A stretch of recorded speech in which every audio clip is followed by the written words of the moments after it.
States of America and to the republic for which it stands, one nation, under God, indivisible, with liberty and justice for all. Tonight I'm going to turn it over right away to Joe Balsonic, who, a dear friend of the council's in the past, passed away, Tom Nesbitt. So, Joe? Thank you, Your Honor. As is the tradition for the city council, we always recognize a former council member who has passed away. And in the last week, we lost Tom Nesbitt Sr., age 90. Tom served on the city council from 1983 to 1986 as the Ward 2 council member. Back when, probably none of you remember this, but we used to have two ward representatives on the council, and he was one of them from 1983 to 86. I'd also like to mention that Tom was a West Point graduate and served a very distinguished career in the military. He served in Vietnam and also Iran for 29 years of service, and he became an advisor to General Sieben in the Minnesota National Guard. Tom was married to Bernadine, who survives him.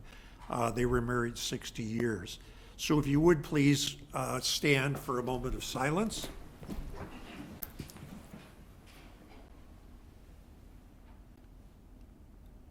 Thank you. Thank you, Joel. Tonight let the roll reflect that we have all council members are present and we do have a quorum. Tonight we have a presentation from Kara Koch, and she is with the Dakota County Broadband Board. Welcome.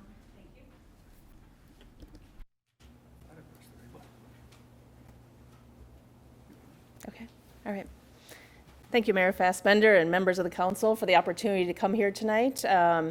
Member Fulch is our representative on the Dakota Broadband Board, so she invited me here and thought it would be a good idea to talk to you a little about what the board does, who we are, and just give you a little background. I'm not sure how familiar everyone is with the DBB, which the City of Hastings is a member, but I want to provide you some background tonight, and potentially if you want further information, we can talk about it at another work session or some other council meeting in the future as well.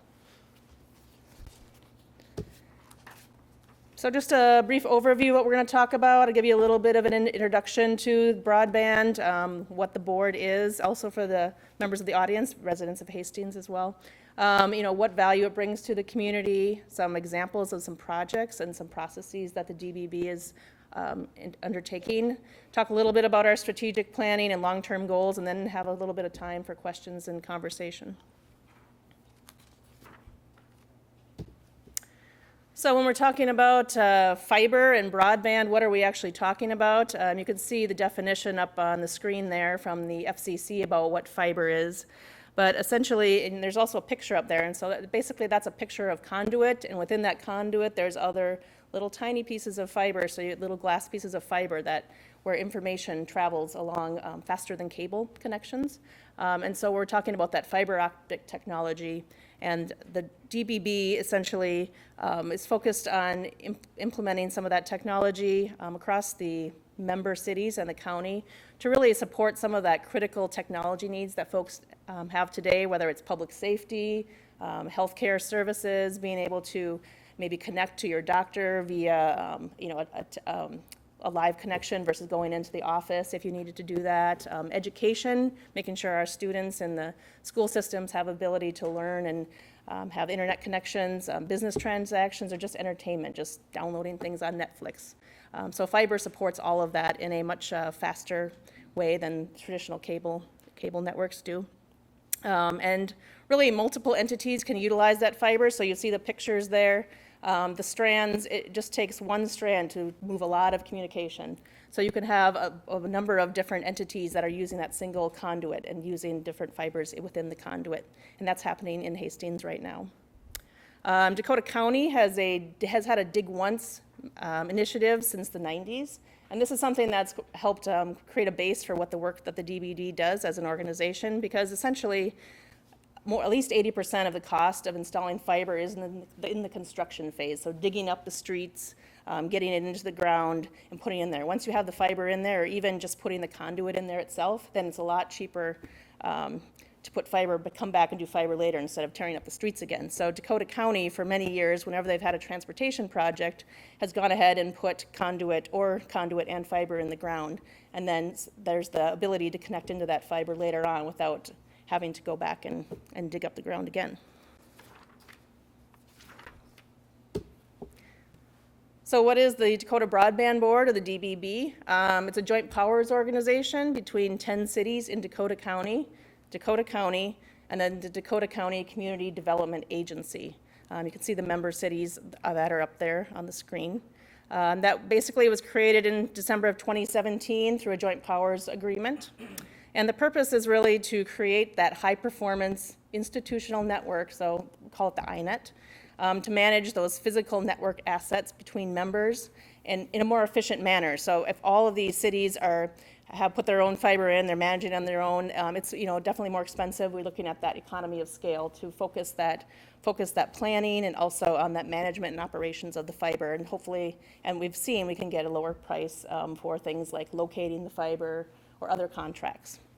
And then in addition to the INET capacity, it also is focused on considering opportunities for economic development. So collaborating with the private sector to maybe attract businesses to the area, to support those economic development opportunities throughout the area, and then potentially leverage some of the costs, the public costs that are initially invested in the INET, connecting the city facilities or city buildings, and pull that back to the organizations that originally put those funds into the ground. This is important too, that the DBB will not be a retail provider of services, either to businesses or residents in Dakota County. So when I mentioned before, basically it's a collaboration with those private sector providers that would provide those actual services and lease that fiber from the DBB. Essentially, the structure includes there's a Dakota Broadband Board, and that includes one representative from each of the member communities, as well as an alternate. There's board meetings the second Wednesday of each month. And there's also an executive committee, which includes a staff member from each community, and then an alternate as well, and they meet the first Wednesday of the month. An executive director, which is myself.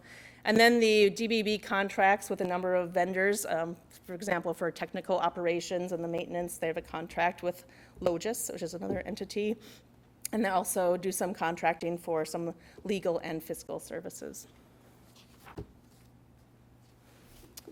So the 2020, we just finished our annual budget. The 2020 budget is $905,670. And each member contributes to that on a variety of factors. So there's a factor that includes the total value of the assets that a community contributes to the DBB, as well as a number of route miles of fiber that's included, and that's more focused on the locates contract. So, when there's construction in the ground, you need to locate where that fiber is, just like any other utility. And then a percentage of the population. So in 2020, the annual cost for Hastings is $18,926. That also includes a annual membership access fee that totals $4,000. So Hastings' contribution is $14,926 without the membership fees. Here's a snapshot of the network at this point. You can see the green lines, they go all over Dakota County. There, towards the top, there's some that includes some fiber from Egan, but the majority you can see running through the county, Lakeville, Apple Valley, Burnsville, you can see the cities on there. So through all that fiber connection, these are basically, this fiber was put in the ground to connect, again, public facilities. So government centers, the Dakota County Government Center here, of course, has a significant amount of fiber, and it's a core piece of the DBB network. But lots of communities are connecting water towers, city parks, using that to make those parks more secure, whether it's locks or things like that, and fire stations, police stations, those various community parks and entities. So some of the value that the DBB brings to the community, and the network itself really provides kind of increased redundancy. So if there's those unforeseen breaks or disruptions, we know that really rely on connections these days to do a lot of the work that public government entities do. And so we want to make sure that we're eliminating risks for disruptions and service disruptions to the public. And so the network itself, you can see, has a lot of kind of redundant rings that go around the network. So if one area breaks, we can reroute the traffic to another area, which is extremely helpful. Expanding those connections to the public facilities, like I mentioned, they're really connecting that core infrastructure is key. That efficient use of public resources for collaboration and streamlining the services. That increased potential for economic development, so that's where the potential for a CNET, when there's that excess capacity in the fiber, that's where the opportunities would show up, to where we can try to reach out to businesses, or communities individually can reach out to businesses and look at that as an economic development tool. It's basically a core infrastructure now, just like roads. And then there's that enhanced capacity for continuity of operations in case of emergency, or there's a severe situation that the city or any members need to plan for. This helps us prepare for that and make plans that will make the impact less significant for our communities. You may or may not have heard of what the state of Minnesota is doing with broadband. It is a significant topic now at the federal level and also at the state level. In fact, I believe the FCC just issued potential for a number of other rural broadband grants. So there is a Minnesota Office of Broadband Development that really connects those public, private, and nonprofit entities to help push broadband across Minnesota. They have access and speed goals for communities, which is important, again, because we all rely on being connected to the internet these days. So there's upload and download speeds that the Office of Broadband is working towards, and also looking to make Minnesota a leader in some of that, in that broadband development and access for communities. So the DBB, the Joint Powers Agreement, was signed in 2017, but before that there were a number of analysis and studies done, and there was a systems plan that was created that each member community signed off, the board signed off on as each member community joined, and they had highlighted a number 9 gap projects to be completed, and these were trying to create that redundant ring in those cycles. So there were certain components throughout the system network that the DBB had identified as a goal, and we're down to 1 project, so that's a great accomplishment at this point. There's only 1 left, and that will be completed this year. So that really helps that redundancy and that establishment of the network. But also, outside of those 9 gap projects, of course, cities and the county keep identifying public facilities or things that they want to connect. So on an annual basis, DBB members identify funding for fiber projects in their community. And right now, myself and then our networks and operations staff have been setting up project meetings with each member community to talk about planning for 2020, 2021, 2022. So this would be an opportunity as you start your budget process early in the year here to maybe get together and talk about some of those projects, because of course the budget process takes some time, and working through that and analyzing those projects against other priorities that are here in the city. But really we want to try and find those opportunities for collaborative partnerships too. So as we're collecting the data from each city and community that we're working with, we're trying to pull it into a larger map. And so then we can take a look at this map and go, okay, so Dakota County is coming down this road and Hastings wants to come up here. So are there opportunities for them to work together and split that cost? Or in different areas of the whole, the DBB network. So that's what we want to try to make sure we can identify those opportunities and save everybody money when possible. Here's an example from South St. Paul. So essentially, South St. Paul was creating a connection between Dakota County's Northern Service Center, which is in West St. Paul, to their city hall, but that also enabled, as they were going along the route, they thought, well, there's a community site, there's the Doug Woog Arena, there's a municipal center, and there's elementary school. So can we, since we're looking at connecting these 2 public buildings, we're bringing fiber by here anyway, this is an opportunity for us to more efficiently connect these other buildings. So as a result, the South St. Paul residents benefit through more having Wi-Fi at the community center, the ice arena, and expanded access and security functions for the city to manage those facilities. And then also that, again, increased preparedness for potential disasters because there's more ability to back up information and have those redundant routes. And so this is just one example of how that can happen in multiple communities as you plan out for the future where you want to expand fiber. So here's a map right now of the cities of Hastings fiber. And so this is, in City of Hastings also you have an example of where there's that collaborative partnership to provide service in the city. So Zayo Network has a relationship with the City of Hastings where a number of the fiber is actually located inside their conduit. And then you can see Dakota County Network is in here as well.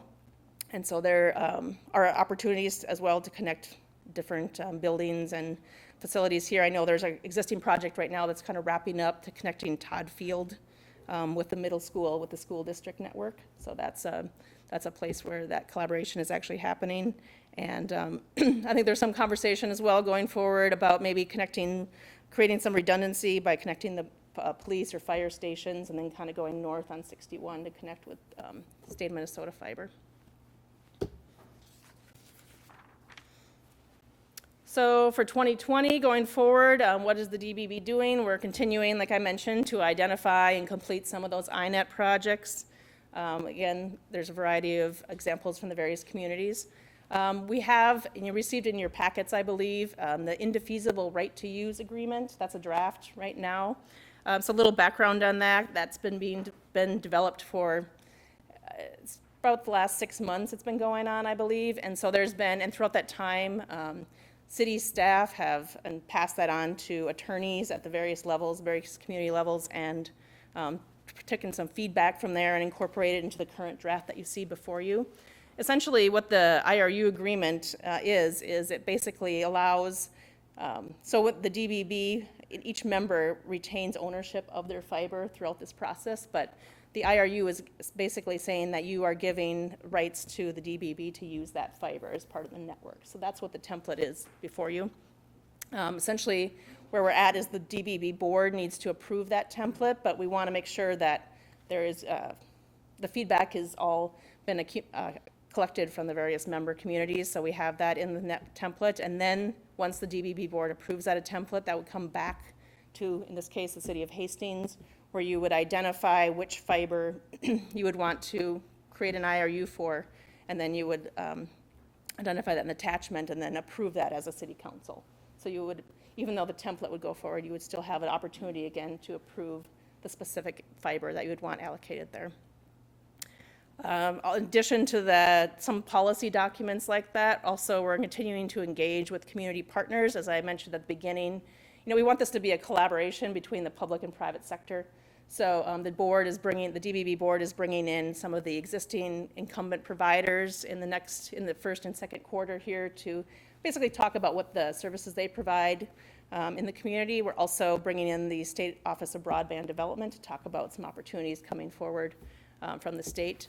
That basically will help inform future strategic planning and the development of a multi-year strategic plan, which we started that process in September of last year, pulling everybody together. So as part of that as well, we want to really update the analysis that was done to create the DBB and develop a business plan for CNET going forward. So we also are working through a number of just traditional new organization tasks like building a project management plan, making that more efficient, making sure we can expand communication, and developing a website so we can expand our ability to communicate to the public as well. So that's where the DBB is at this point. I know I kind of threw a lot of information at you, but is there any questions right now for me that I can answer? Or Thank you, Kara. Council, any questions for Kara? Councilmember Lund? Thank you, Your Honor. Could you explain what the impact of 5G is going to be on broadband and on the DBB in general, and what the differences are and what the plan might be? Sure. Mayor Fassbender, Councilmember Lund. The 5G comes up a lot as part of this, and essentially as we know from all the commercials, 5G is kind of the new thing, and there will be connections that way, but 5G relies on fiber to work. So actually Verizon has been installing a lot of fiber around Dakota County in order to implement a 5G network. So the towers, 5G relies on towers everywhere, but those need a connection at some point. So 5G and fiber are closely intertwined on that. So it's not a replacement for fiber. It actually will be an expansion of fiber, but you'll be accessing it as from a retail consumer use, you'll be accessing it from your phone or whatever. Councilmember Balsonic? Thank you, Your Honor. Given the scope of where we are right now in terms of population, how do we sit in comparison to other metropolitan areas or a county, similar to us? Are we behind? Are we ahead? Are we just kind of neck and neck in terms of getting things accomplished? Councilmember Balsonic, I don't have exact comparison with other communities right now, and I can definitely get that information for you if you want that. Dakota County, I think, is a unique county because you have much more populated areas to the north, and then it becomes more rural here to the south. So I think if you saw that map that the state has, you can see the red is basically the underserved areas, and there's quite a bit there. And so I think depending on where you look through the state, I wouldn't say necessarily behind, but you just based on the population, it's less common for the existing providers to go into those more rural areas right away. So there potentially is opportunities from a grant perspective. I think I'm encouraged by what's happening. That's come out recently with the federal government and the state initiatives there's opportunities there. Well, I know Governor Walz has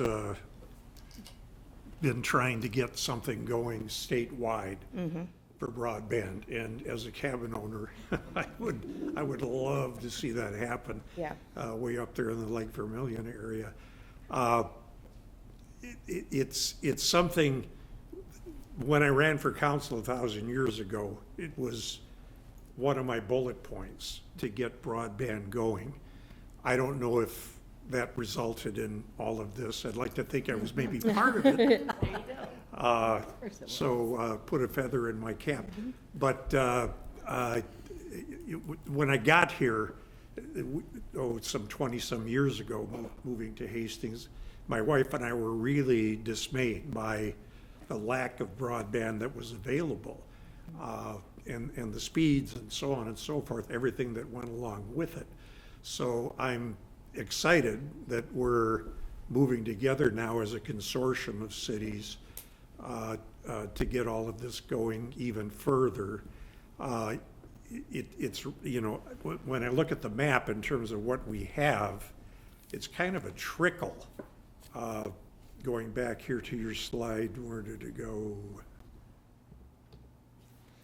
Yeah, the Dakota Broadband Network 2019.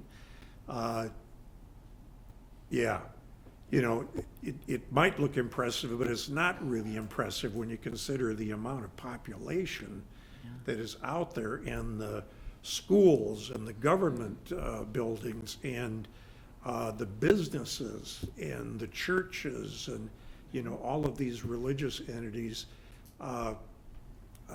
It's I think still something that needs a real good boost on this. How much, what am I getting at here? How much would the legislature through budgeting help this get along further? Yes, I think, again, with Governor Walz's interest in this and the Office of Broadband Development, it's helpful. Recently, Dakota County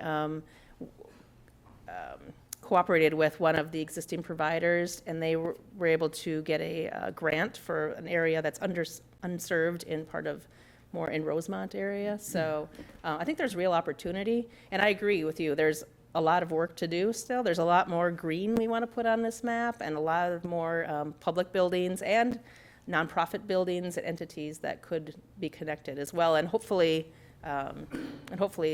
residents. Now, that's not, the DBB, like I said, is not going to be that retail provider, but we want to really do is collaborate with those providers and with the private sector to make that happen.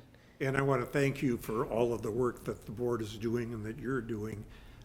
It certainly is commendable. Keep up, keep the pressure on, keep Thank up you. the good work. Thank you, Your Honor. Councilmember Fulch? Thank you, Your Honor. Thank you, Kara, for coming and for putting together this presentation. I was really wanting the council as a whole to have the opportunity to, begin to really understand.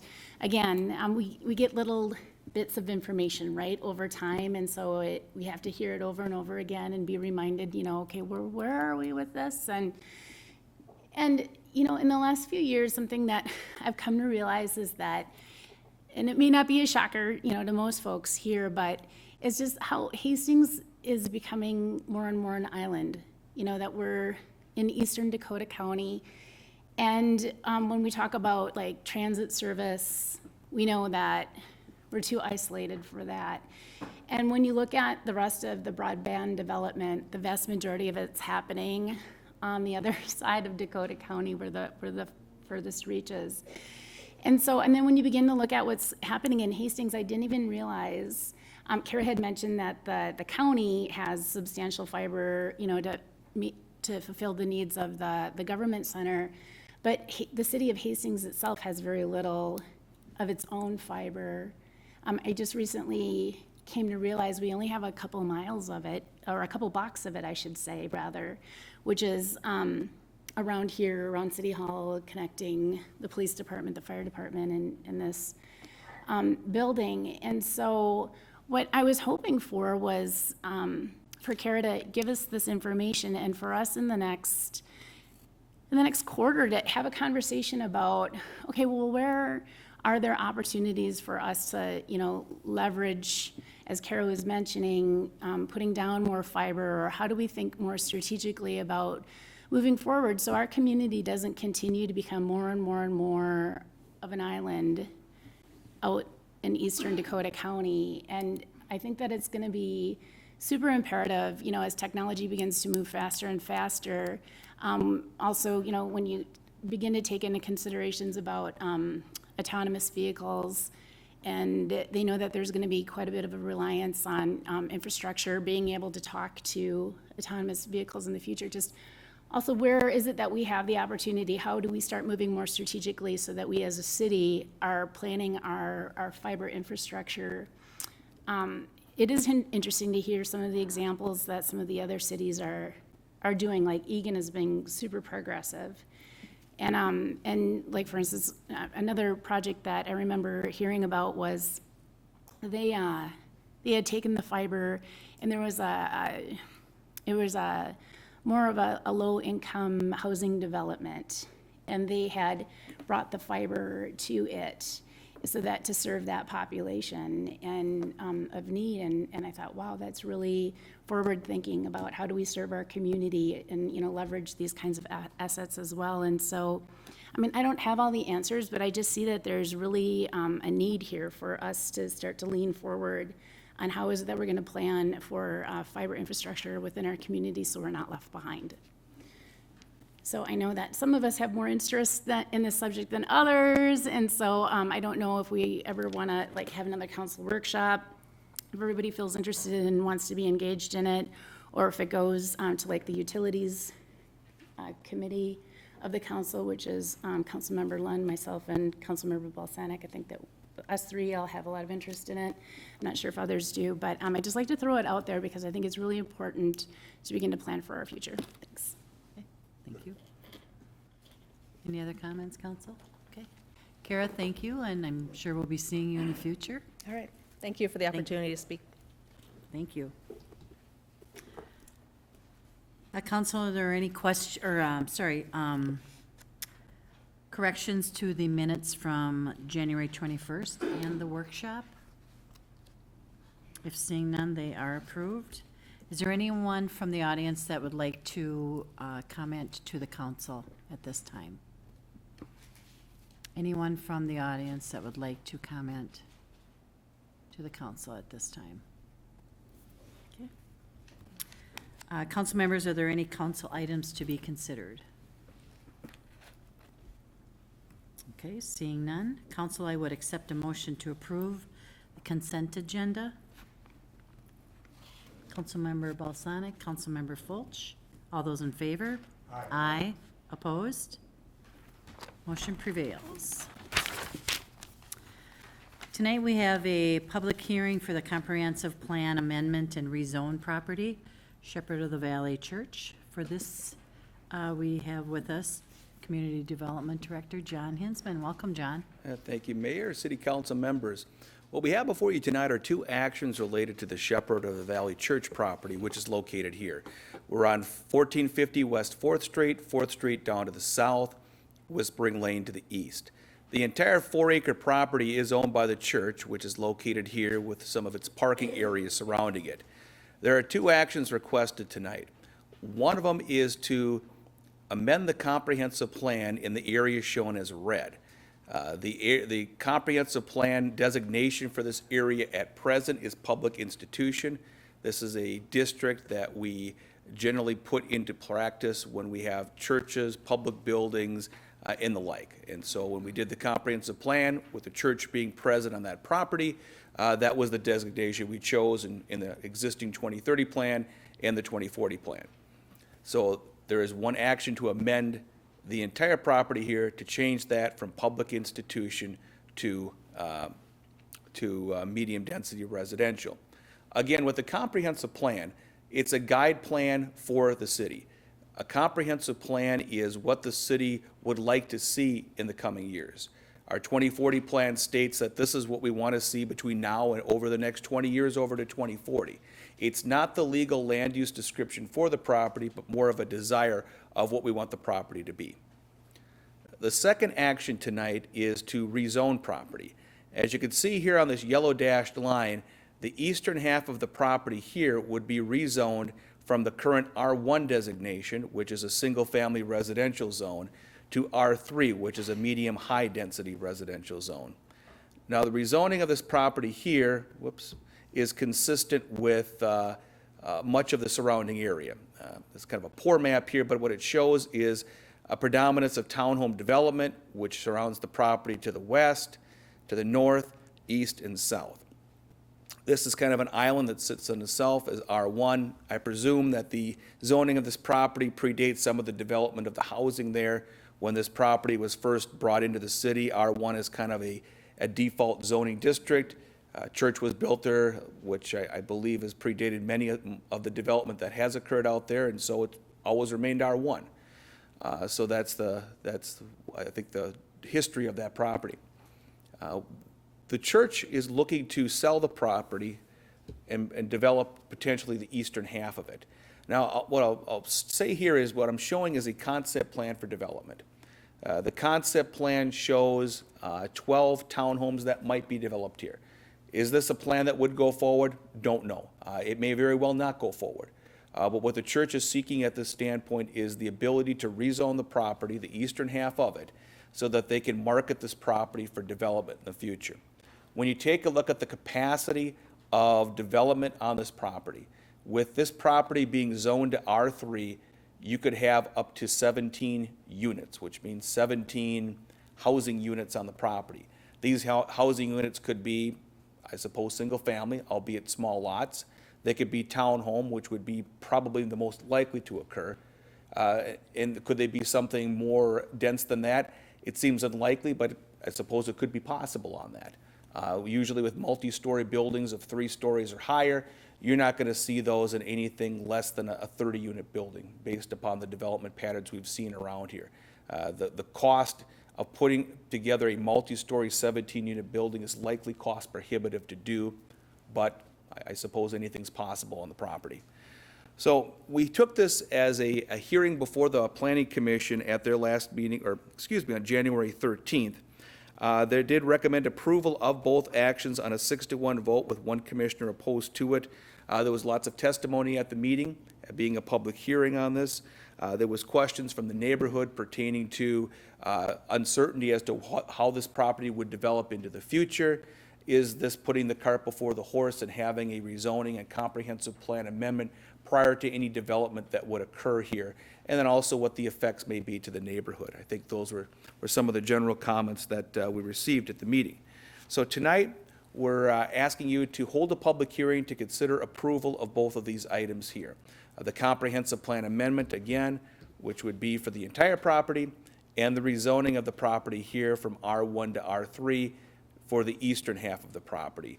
We do have Troy Lund as a representative of Shepard of the Valley Church, if you have any questions for him. And this is a public hearing, and I can stand for any questions, or you can open that at this time. Thank you. Thank you, John. At this time, we'll open the public hearing. Please step forward and state your name and your address, please.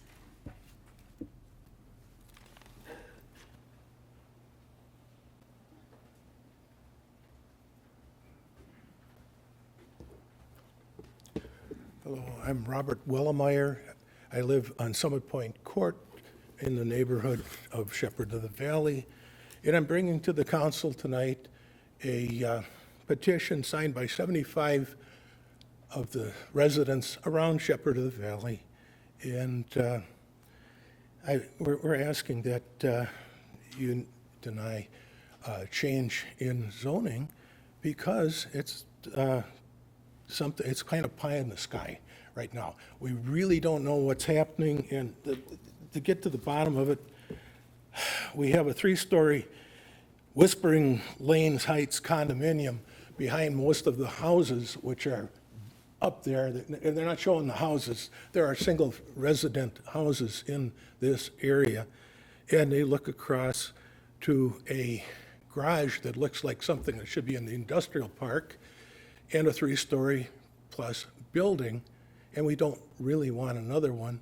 So we're asking that you not do this, and well, it's going to take away green space, it's going to take away trees.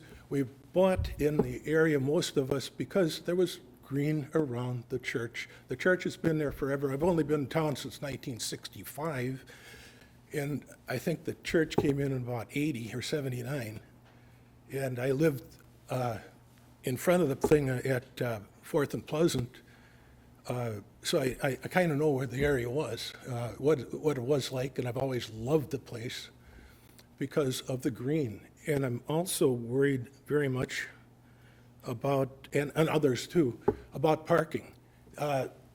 There's minimal parking along Whispering Lane, and also in the morning there's a tremendous amount of traffic going up 4th Street to the government office parking lot to the school, and I'm thinking, where are these people going to park if there's a private road? Yeah, I knew from Jenny Orr, my neighbor, that somebody was having to pay $250 to a private towing company for parking on the private street behind Cub in that area. So, I mean, these people, when it's a snow emergency, where are they going to park? That's just one question. In this plan, there's no actual plan for buildings. There's a lack of knowledge for the financing. We don't know who the developer would be and his history, his or her history. We really don't know the impact of parking, and that's about it. Again, 75 of the residents who, and I went around pretty much to every one of them, and a lot of them are in Florida or in Arizona right now. So this is also probably a situation where the church has probably taken advantage of us being gone on vacation. I want to deliver the petition, and I also have numbered the streets so that you can figure out which people signed the petition. And I thank you. Appreciate it. Thank you. Anyone else for public comments on this? Anyone else? At this time, I will close the public hearing. Council discussion? Councilmember Leifeld? John, I have a question or two. So, first question, the 17 units, is that based on the lot size specifically here? Council member, that would be based on the minimum lot size within the zoning district. If you were to take the 2 acres, divide it by the minimum lot size, that's where you come up with 17 as the most you could put in there. Okay, perfect, thank you. And then, do you know offhand, and I apologize if this is something you weren't prepared to answer, the property to the west of Summit Point on 4th Street, is that owned by this same, I mean, do we know who owns that? Councilmember, you talking? No, yeah, just past Summit Point there, keep going to your. Oh, to yep. the west, yeah. My Yeah. map's not gonna go over that far. I believe it's a different ownership. I think Okay. that it's just the church that owns this property, correct, Troy? Correct, okay. And then my last question, or you had indicated we have 2 things to consider. So one, if we approve the R3 for the eastern portion, does that have any impact or effect on the church? Because I had read a comment about a concern about what they might be able to do with the church building. Does this have any impact? Does that stay as an R1, that piece of land? Sure, Councilmember, yes. What would happen with the proposal is this western portion of property would remain zoned R1, where the church is. The eastern half of the property here would be zoned R3. The church would then market that property for potential development under the R3 standards, which would be up to 17 units on that property. And then I'll follow up with one final question, and this may require a different, someone else here. When the church, what was the plan? I mean, they've got, how many acres, 4 acres? About 4 acres, correct. Was there originally a different plan? I can't speak That's to what the plans were originally on that one, but this is what we have before us tonight. All right, thanks, John, appreciate Sure. it.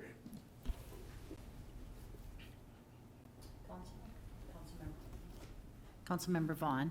Thank you, Your Honor. John, can you clarify, the property that we're talking about tonight, you mentioned they could have 17 lots on that?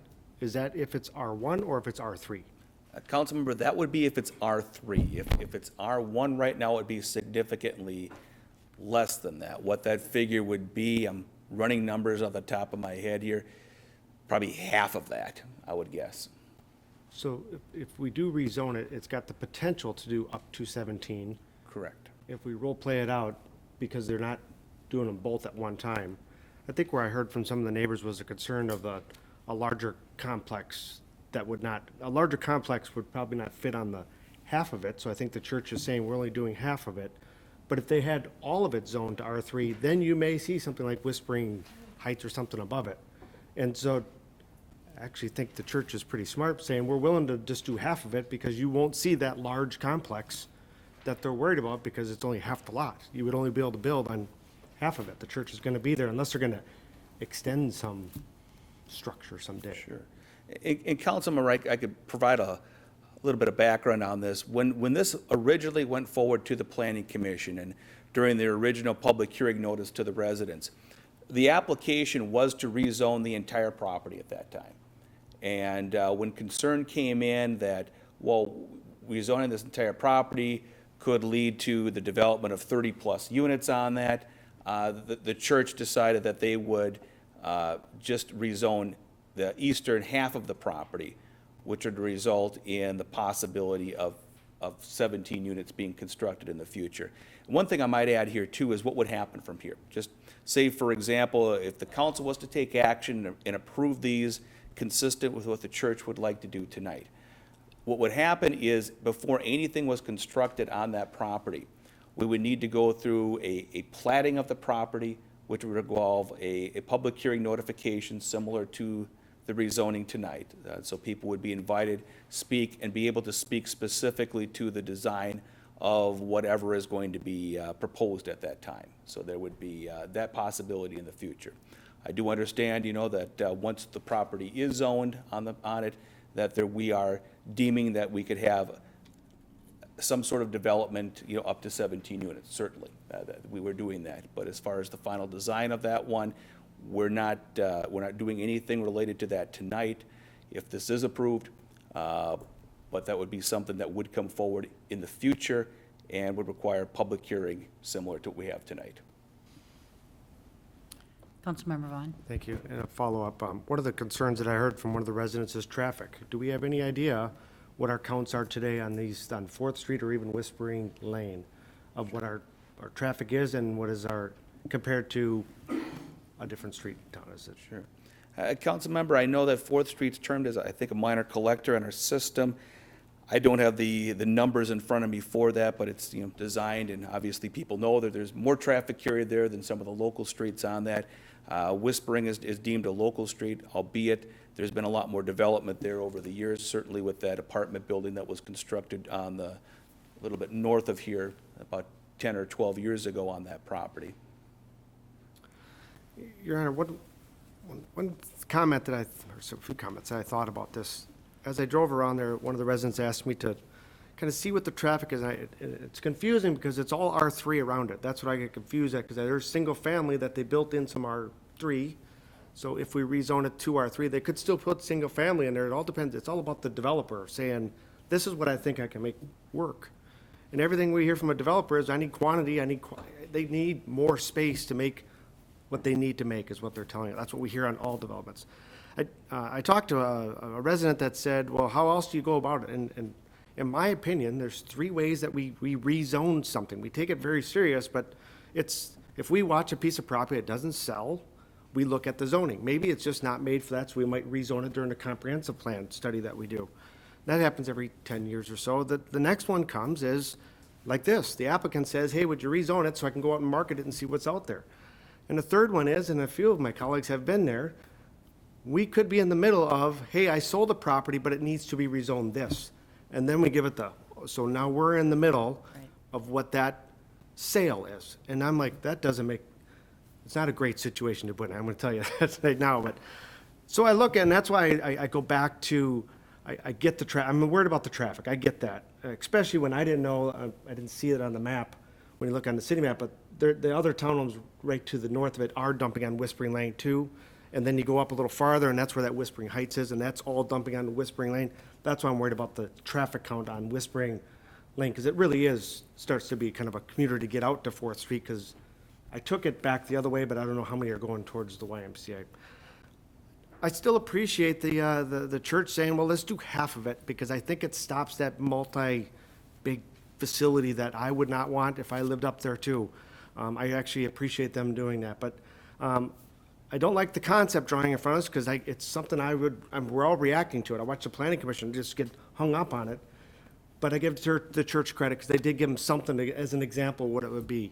If I was then I think, well, would I like townhomes, because I know they're all going to be maintained, they're all going to look the same.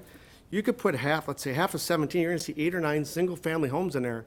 I've seen some interesting single-family homes around this town that have bulky garages in the back, because it all fits within our code and our ordinance that we approve. You have enough grass, enough setbacks, have enough space. There could be more than you would imagine in that little spot, is what I'm worried about for the residents. But I don't have the answers. I want to hear what my colleagues say, because I appreciate the church going at half of it and throwing a concept. I would love to see a concept where that traffic went to 4th Street, not Whispering. That would have helped my decision tremendous if I seen that, where the traffic didn't go on to Whispering and went the other way. I would have probably approved it. Thank you. Thank you, Councilmember. Any other? Councilmember Lightfoot? John, what are some other examples? R1 being currently public institution. What else could fall under an R1? Okay. Just to clarify, the R1 district would be a standalone zoning district. The public institution I know it gets confusing. We have under a comprehensive plan, we have land that's guided public institution, but we also have on our zoning map, land that's zoned public institution. This is not zoned public institution at all. It's guided that way in our comprehensive plan. As far as the R1 district goes, council member, I'm losing track of your original question. I apologize. What else could go there? Oh, If what we- else could If we go didn't there? look at an Thank you. R3 here. Yes. And the church still wanted to sell it, what could possibly go there With as an R1? With an R1 district, the uses between R1 and R3 are very similar, primarily residential, churches, a few other things that will go in there. The biggest difference on that is going to be how many units can go in there. R1 allows single-family homes only if you're going to build houses. There's about a 9,000 square foot minimum lot size, I believe. When you're looking at the R3 district, it's smaller. I think it's 5,000 square feet per unit. It's designed to be mostly a townhome district. You do see applications of this on other larger projects where they combine different types of uses on there, which we've seen in larger projects in this area where you have some single family, some townhomes, and some apartments, and they're all zoned R3, but you have less density with the single family, more density with the apartments, and there's a way that you can do that within the district. When you're dealing with a situation like this, being 2 acres, the ability to mix different types of uses is quite limited, so I don't see that coming up.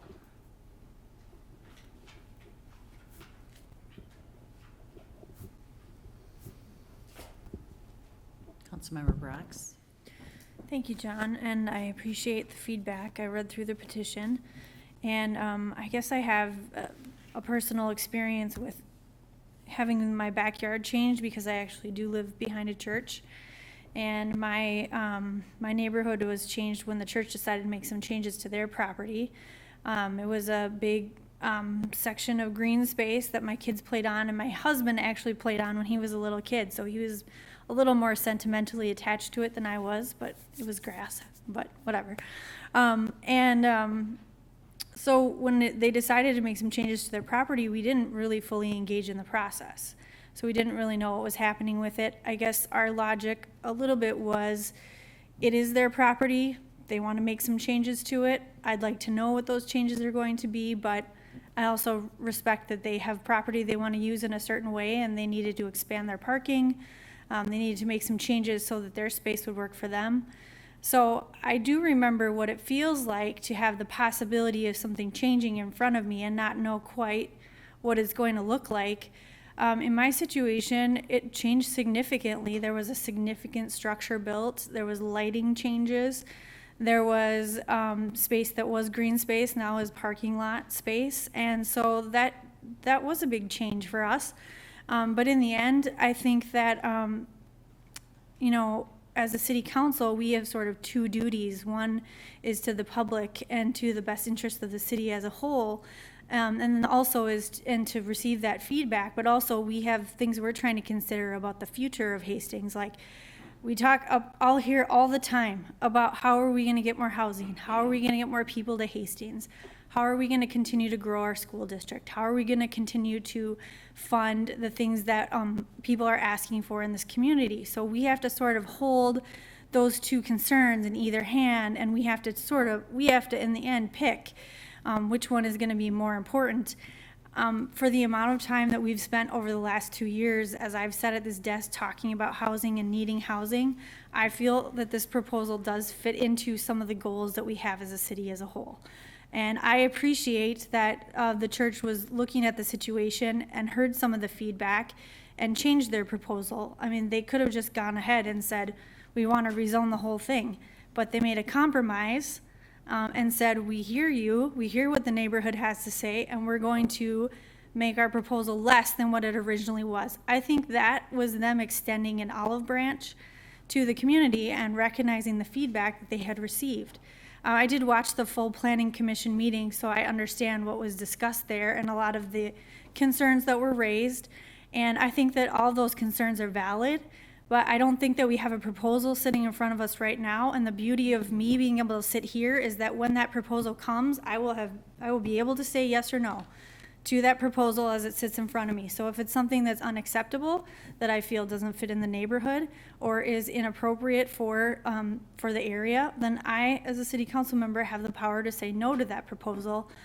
But I don't feel like we're there yet. I feel like we're seeing this so that there's a possibility that a proposal might come before us and we don't know what that proposal will be.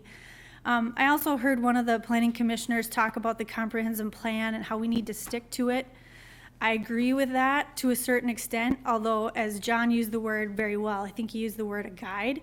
Comprehensive plan is a guide, and we need to use it as a guide, and we need to take it seriously, but I don't think that means that we have to, it's not the Bible, it's not what we have to do. We have some freedom and we have the opportunity to make changes as our community grows and develops. So I guess my feeling is on it, I empathize with the concerns, with the, we don't know what the future holds. We don't know what this neighborhood is gonna look like. We don't know about parking. We don't know about traffic. There's a lot of things that we don't know. But I feel like we can handle some of those things in the process of looking at the plat. When that comes forward, if it comes forward, it might be a year from now, it might be 2 years from now, it might be 5 years from now, or 10 years from now, we don't know. But we have the ability to look at those concerns at that time, and that's usually when we address some of those things. So at this point, I guess I have to say, because of some of the concerns I have about housing and, making more affordable housing available for families in Hastings, getting people housing that they need, I have to say that I have to support this because that is one of our stated goals.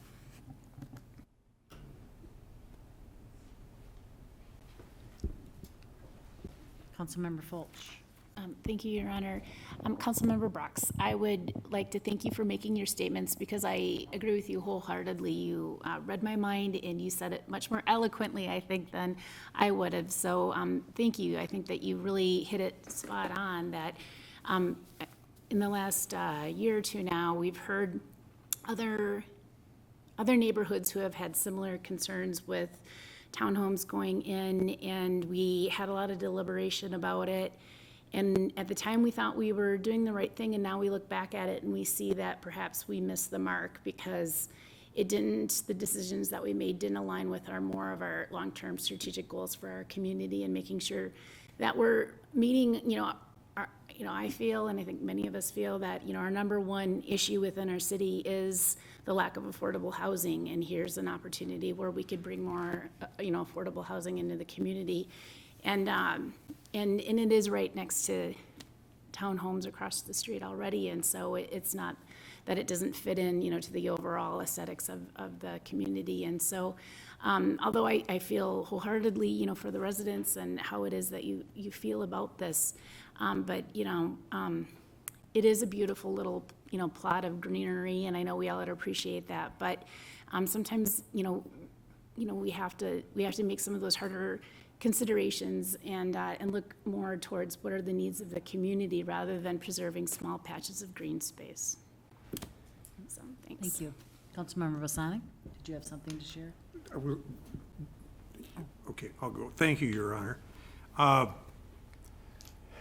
First of all, I think we're kind of shortchanging the overall view with that photograph or that topographical view that we're looking at, because it does not show us the number of single-family homes to the north that are on Whispering Lane and also on Crestview Drive.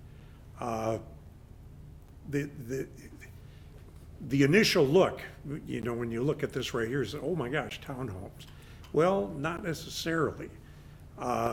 We've got a lot of single-family homes that are in that neighborhood. And so to stay with R1 does not, I think, change the complexion with what could go on in that property or on that property. That's the first thing. Secondly, I am concerned, and we had a committee meeting last week where the planning committee took a look at a project that is going for development on County Road 4647, just a little west of the Vermilion River Bridge. And they're going to be putting in a 120 unit complex right there. And it's going to be affordable. It's going to be leaning towards seniors. as far as that goes, maybe some assisted living, so forth. It's still a little nebulous in terms of exactly which way they're going to go. That's 120 units right there. Behind Schoolhouse Square, we're going to be putting in affordable housing for seniors. That's a huge number right there. And then we have a developer who is working to get get the property to the south of the Catholic Church, annexed into the city, so 120 home sites can be put in there, 60 of which approximately will be villa townhome types. What's my point? We brought it up at the committee meeting last Thursday. Are we going to oversaturate the city with R3 properties? This has got to be a concern that we have to look at too. We don't have a lot of properties available for R1. This is available for R1. And so I would like to see it stay R1 and maybe have the church compromise a little more and maybe move that dotted yellow line a little further to the west so that it could make for some bigger lot sizes for some R1 homes to go on there. That could certainly be done. There's going to have to be some massaging, in and around the church building itself to redo the parking and so on and so forth. Seems to me that's something that should be looked at on that. But in terms of the saturation, we're talking 300, maybe more, R3 properties that, or structures, residences that are going to be going up in the city of Hastings in the next couple of years. I'm very pleased to see that. My wife and I just bought a townhome.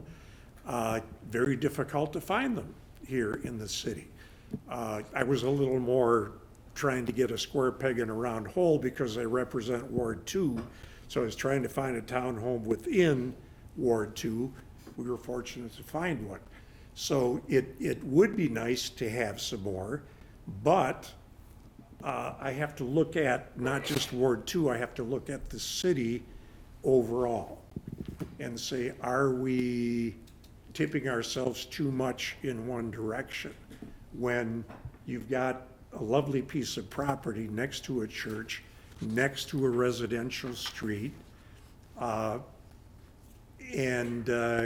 it might make for some very attractive single-family homes, 10 or 12 of them, something like that. I'm also concerned, and I respect what Councilmember Vaughn has said, and Councilmember Brox and Councilmember Fulch agreeing with her. We don't want to get caught in the middle as a city council. Developer comes in and says, well, this is what we want to do, and now the council has to make a decision right there, or the developer may walk. My experience with my years on the council shows me that a developer wants as many residences as possible in order to make a profit. So, yeah, I can see where the church is wanting to go R3, get how many? Up to 17. Up to 17. That's more palatable than single-family 7 or 8, right? 7? About that, I would Yeah. think. But it depends on what the single-family homes are in terms of what the profit might be on that. So I am concerned, and we've, as a council, we've run across this, and I serve on the HEDRA board, Councilmember Vaughn does as well, where we've had a developer come in and say, well, this is what I want. I want this zoning, this is what I want to do, but they don't have any drawings. They don't have anything architecturally to show us And they're asking us to approve something that we haven't seen. You know, it's kind of a shot in the dark, sort of a look on it. And I see this as a cart before the horse situation. They want to rezone R3. We don't know who's going to come in with that. Developers, and I've heard developers say in committee meetings, I can't get a contractor unless I can build 50 home sites. And the more I can build, the more my profit is, because my profit margin is so narrow per unit that it's the numbers that are going to make me have a fairly decent profit. You've got, you know, whack and sack, you've got the infrastructure, you've got all of those things that have to be considered. We've got infrastructure in place here. I am concerned that we haven't heard from our engineering department as to whether or not we're going to have to do a lot of upgrades if we go R3 for sewer, water, you know, stormwater capacity on that. 4th Street is a busy street. You've got the government center, you've got the high school, you've got Walmart. My trips up and down that street, especially if I'm going west, they eventually are heading to one of those 3 places in there. And they're coming out of there, you know, heading back. This is a major thoroughfare, 4th Street, for people to get back down into town. Are we going to have to do something to 4th Street to widen it? I don't know. I don't know, but I haven't heard from engineering on this. So I'm reluctant to go R3 because of that as well. So with those issues in mind, we've got a lot of single-family homes to the north there. They started the cul-de-sac, including the cul-de-sac, going around Crestview, going up Whispering, heading down Whispering over to Featherstone, all single-family, very nice single-family homes. So why not keep that blend and put some R1 into where the church wants to do some sales? That's my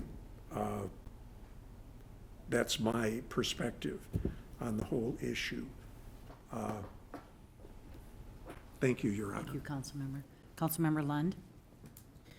Thank you, Your Honor. First, I'd like to just note again, this time around, I'll be abstaining due to a relationship with the trustee, but I have a question for you on R3 and what can go into an R3. Can you recap what building types can be in there? Sure. Building types that can go into an R3. I don't have the ordinance in front of me. I'm going from memory here. But single-family homes, townhomes, there's something called a planned residential development in which you could have an apartment building go in there. As I mentioned earlier, the practicalities of constructing an apartment building, a multi-story apartment building, are really dictated on the number of units you can get in there. I believe that doing a 17-unit building that would be 3 stories or multi-story, I don't think it's practically possible to do that on this property here. So that allowed within the code, practically constructed, my opinion is I don't think that would happen. Other than the residential aspect of it, you've got churches that are allowed within there, residential care facilities, a few other things, but mostly residential in nature. Thank you, Your Honor. And just to follow up, so R3, you can have single-family or townhome. R1, you can have single-family. Correct. Okay. R1 means single family only. Yeah. Correct.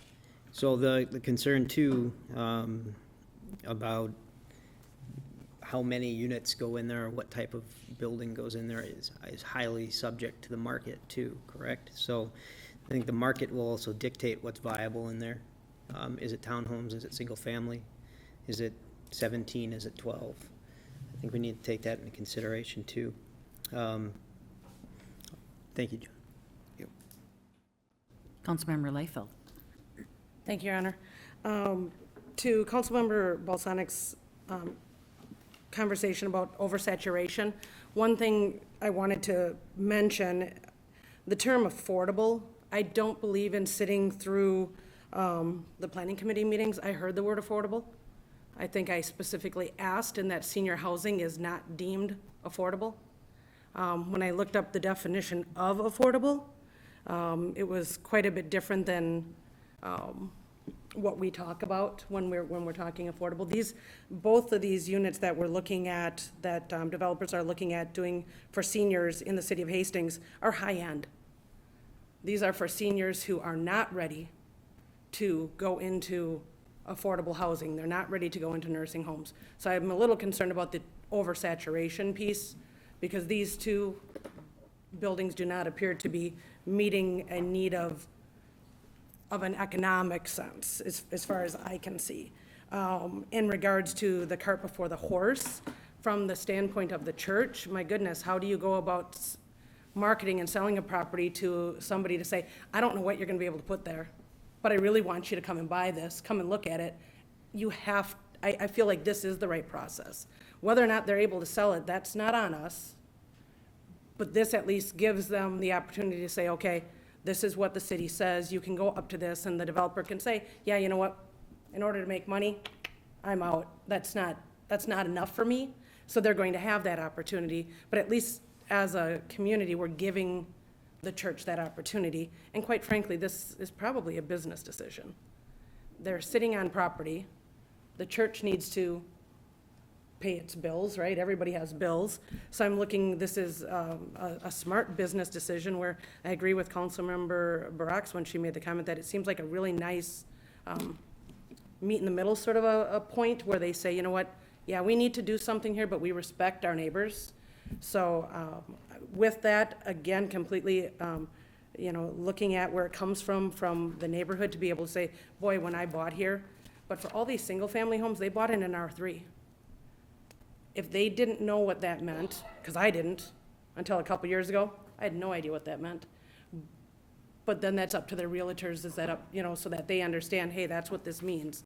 We've got limited green space in Hastings, except for our parks, which we have an enormous amount of parks, which are well-maintained and they're beautiful.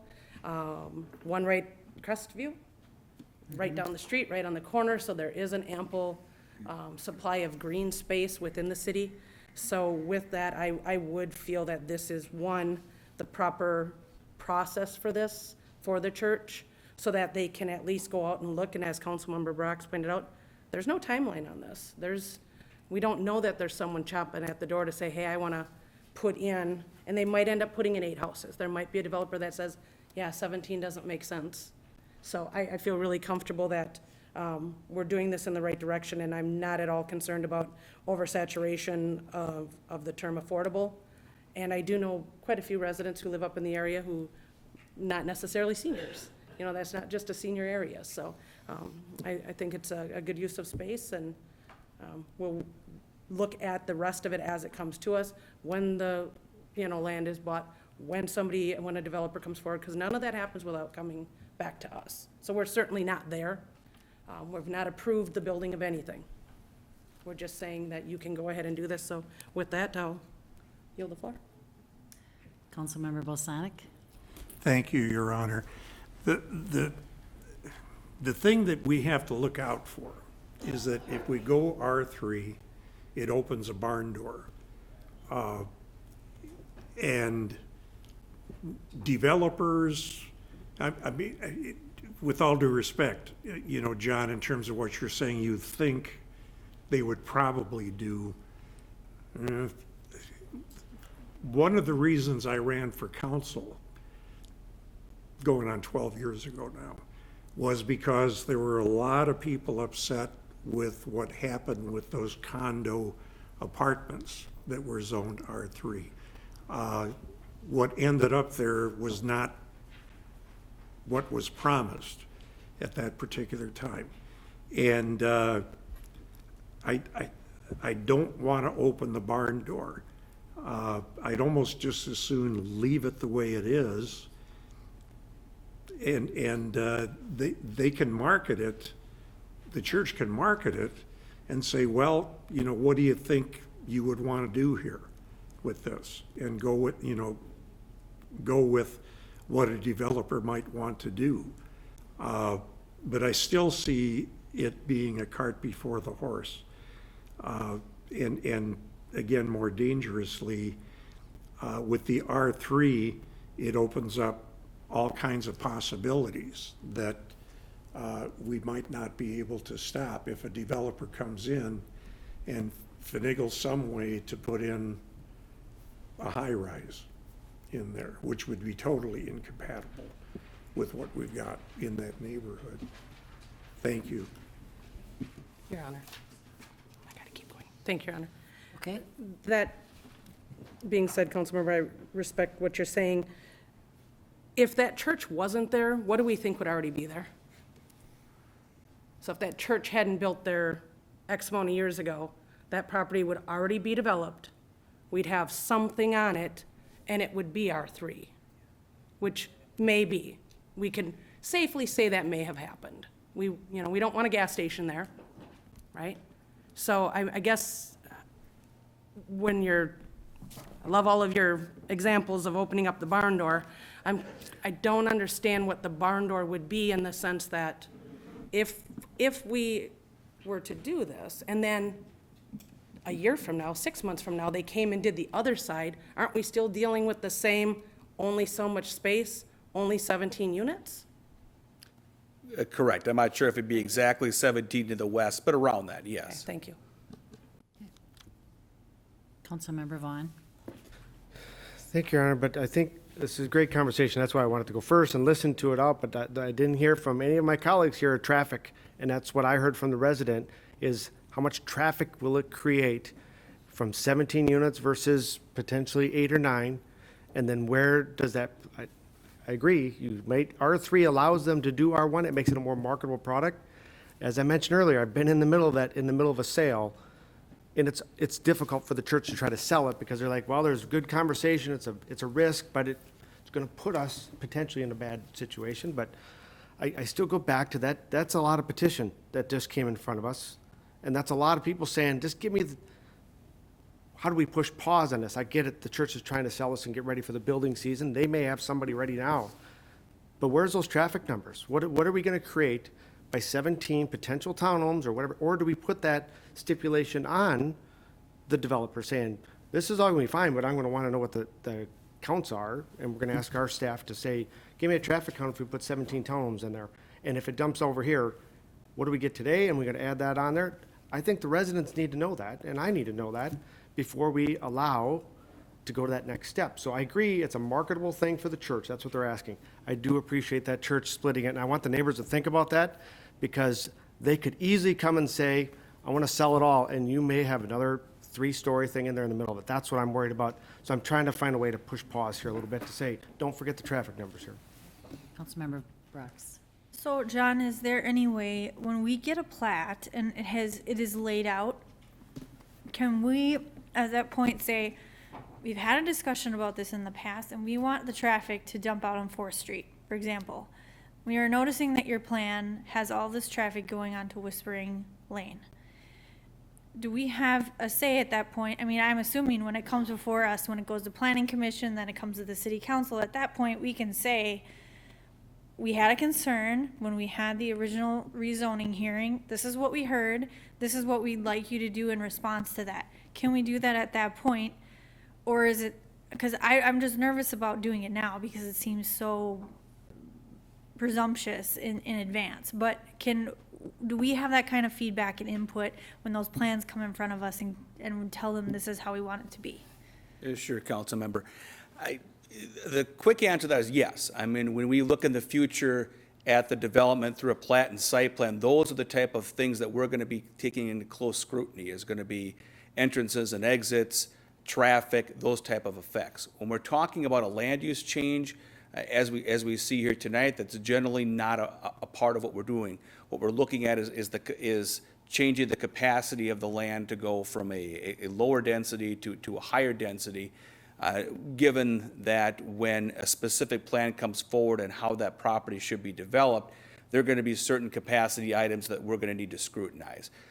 Utilities, transportation, things like that.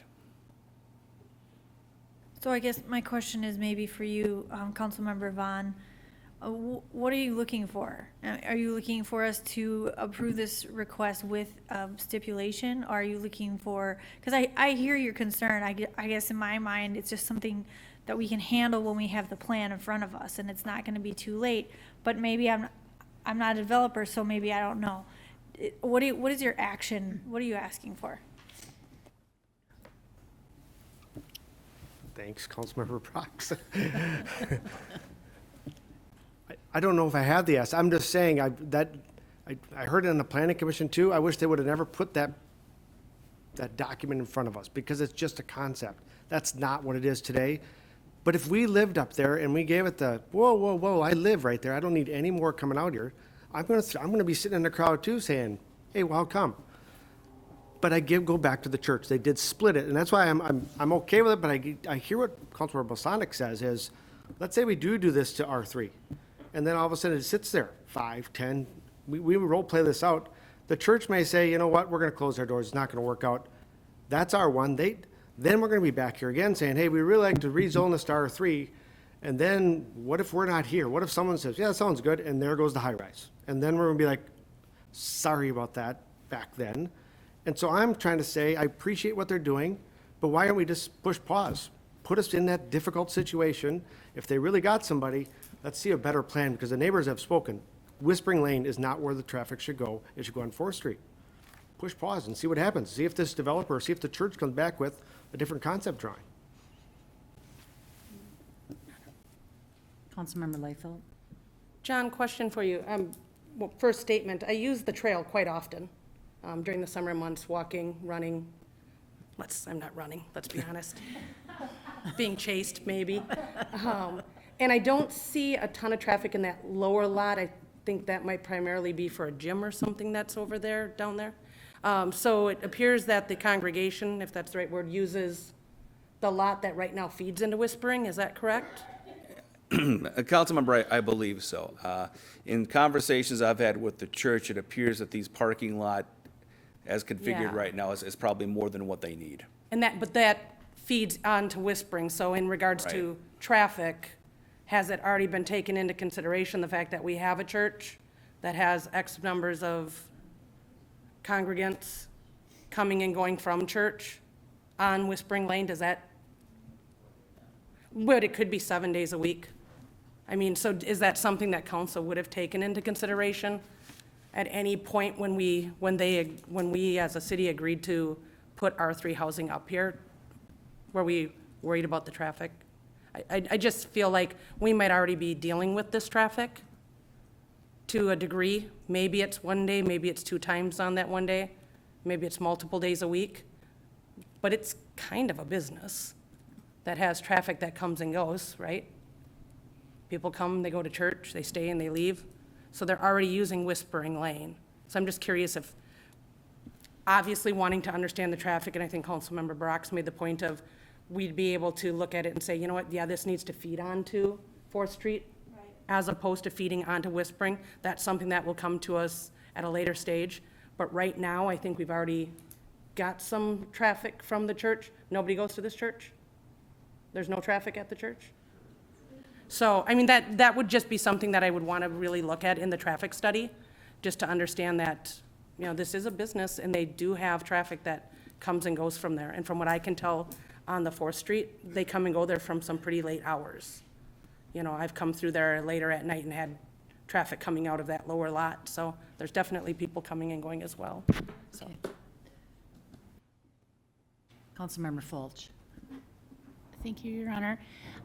You know, I understand what Councilmember Vaughn was saying about everything you did, but, you know, the last couple of years, something that I keep hearing over and over and over again is how our council has been so difficult for developers to be able to develop plots of land like this. And And I just think that this is just gonna be another for instance where we're throwing up barriers, not only for the developers, but for the church. My kiddo, my oldest one, he uses the gym that's in the lower level. It's called Redo, and he absolutely loves it. And it provides such a service to our community for young people to be able to go there and exercise in a safe place. And I know that high school students really enjoy that facility, and so it is getting used. And so if the church has become so creative in trying to financially stay afloat by providing a gym in its basement, and now it's looking at having to sell that extra parcel of land, I mean, I feel like we're doing harm also to the church, to the congregation that wants to stay there, because we all know that our congregations are graying and that donations are falling systematically. And so, I understand, concerns about the neighborhood, but I mean, I'm not good with distance, but I mean, what is that? I mean, that's like 50 feet if you were coming out onto Whispering Lane and then going on to 4th Street, when we look at the plot, if it came in, if a driveway came out kind of halfway. And so, I mean, it's not a significant length of Whispering Lane there that is affected by it. I don't mean to minimize, but it's, I mean, I rather see traffic spill onto Whispering Lane and congregate there than rather coming on 4th Street, because 4th Street does have a lot of traffic, particularly before and after school, with kids coming up and down that road. And so I don't think it's a good idea to have individual houses or townhomes, creating more of them to have driveways onto that roadway. I don't think that it's a safe idea. So anywho, I'd like to make a motion to allow, I want to make sure I get the words right, to update, to amend our comprehensive plan to allow for this parcel of land to be zoned as R3. And just one clarification in the motion there, council member. Thank you, John. Sure, we've got two actions before us. One would be the comprehensive plan amendment, which would be to re-guide the property from public institution to medium-density residential. The second action that we have on here would be a rezoning of the property from R1 to R3. Now, these can either be done as a combined motion or separate motions. Anything more to add to that, Mr. Flegel?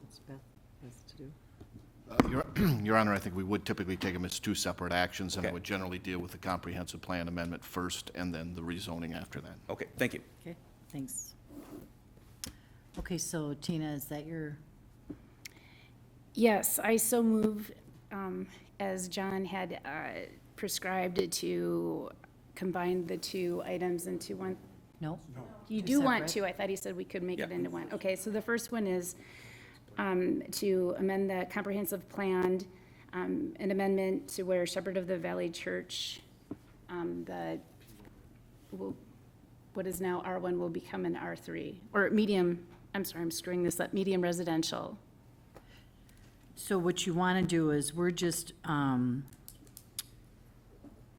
resolution would be to amend the 2030 comprehensive plan to go from R1 to R3. R3, yeah, no, see, this is right. Your Honor, if Just I to could, amend the comprehensive I'm plan. going to refer everyone to the council packet, perhaps, and just to be clear, I believe the first motion, from what I'm hearing from you, is to amend the comprehensive plan to redesignate the entire property from institutional to medium-density residential in the comprehensive plan. So that's step one, and I would, if you would like, you could say so moved on that, council member. So moved, thank you, Okay, Mr. Flegel. and a second by Councilmember Brox. All those in favor? Oh, You have some sorry, opportunity council for discussion. Yes, sorry. Councilmember Balsonic? Oh, thank you, Your Honor. Councilmember Fulch, you said that we've, as a council, had a problem dealing with developers over the years, and I really do take issue with that. We've been as upfront as we can be with developers. I think The problem, which was pointed out to us at the last council meeting by our Economic Development Director, Rusty Fifield, is that we don't have the land available for developers to come in and do anything. So I just want to be very clear that we are very friendly to developers. We always have been, and have not really ever thrown up roadblocks to developers or contractors who have wanted to come into Hastings. So I really wanted to make that clear. Any other discussion, council? Okay, all those in favor of this motion? Aye. Opposed? Aye.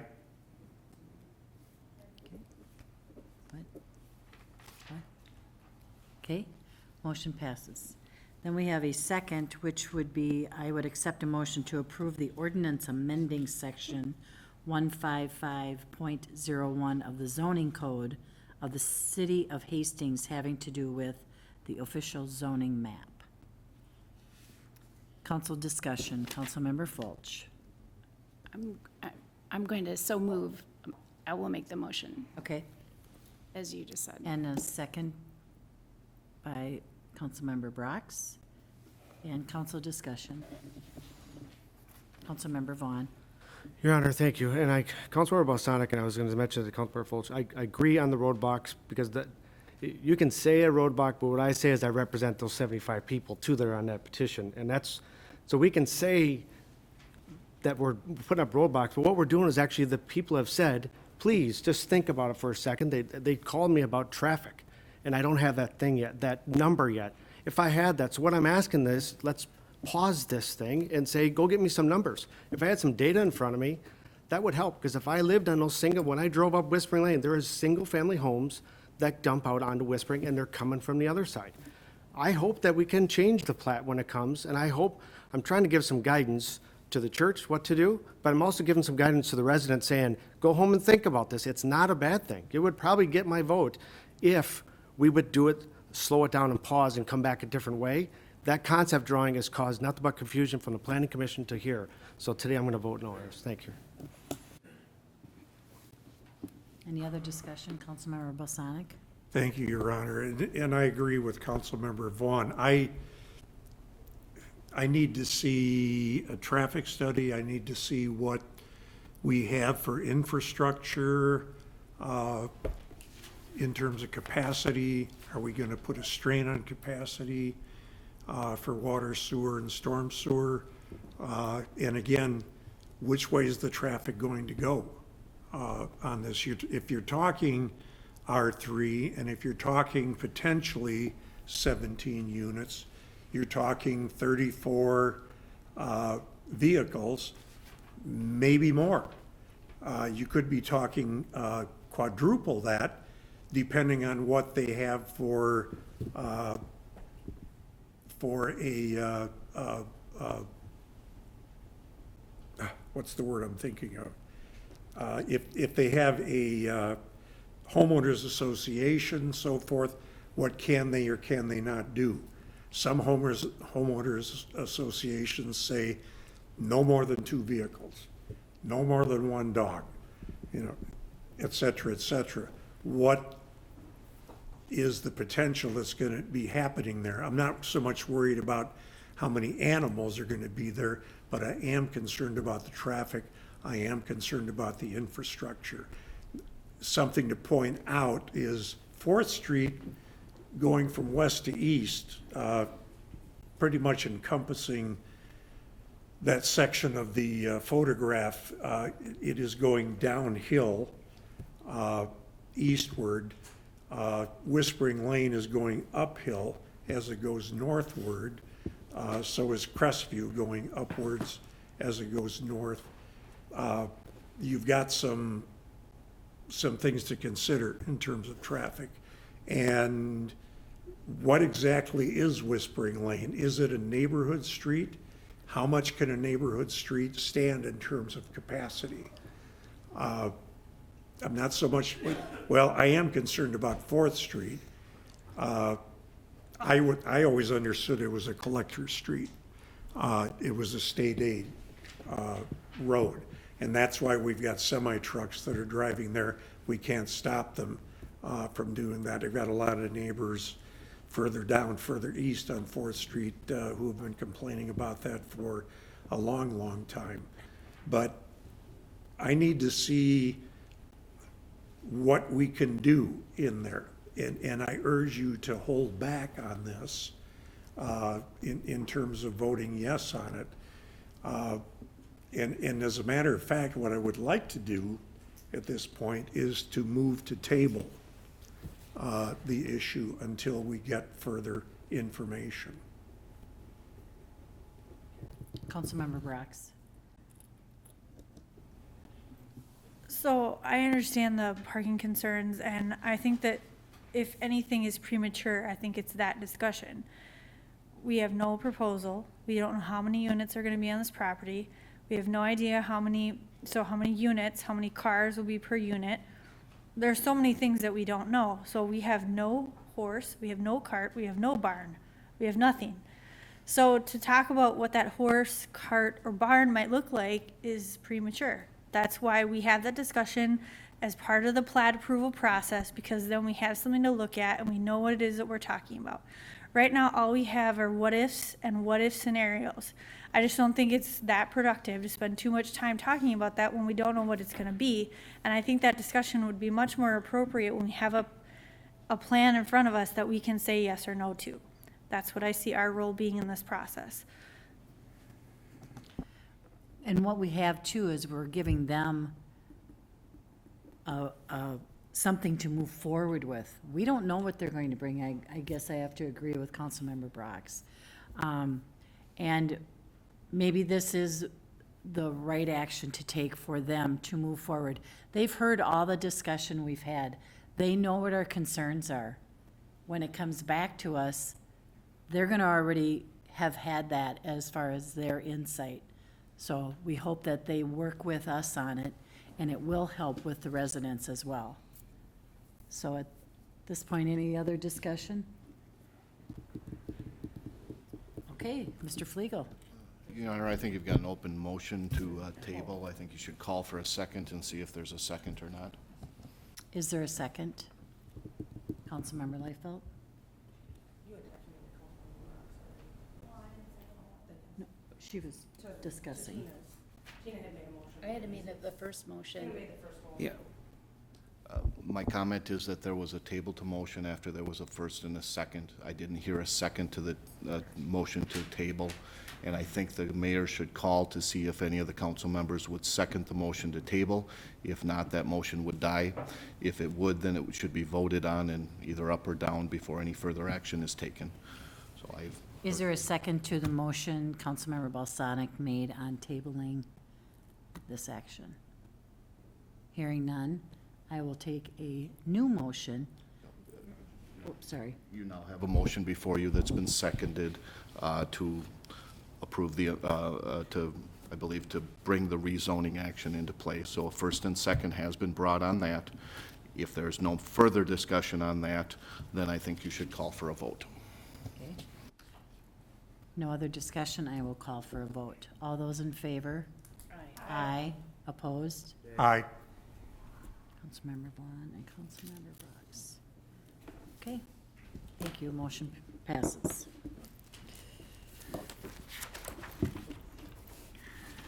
Okay. Now we have the approval of the joint powers agreement with Dakota County for Mississippi River Regional Trail Reconstruction Project. Welcome, Chris. Mayor and Council, thank you.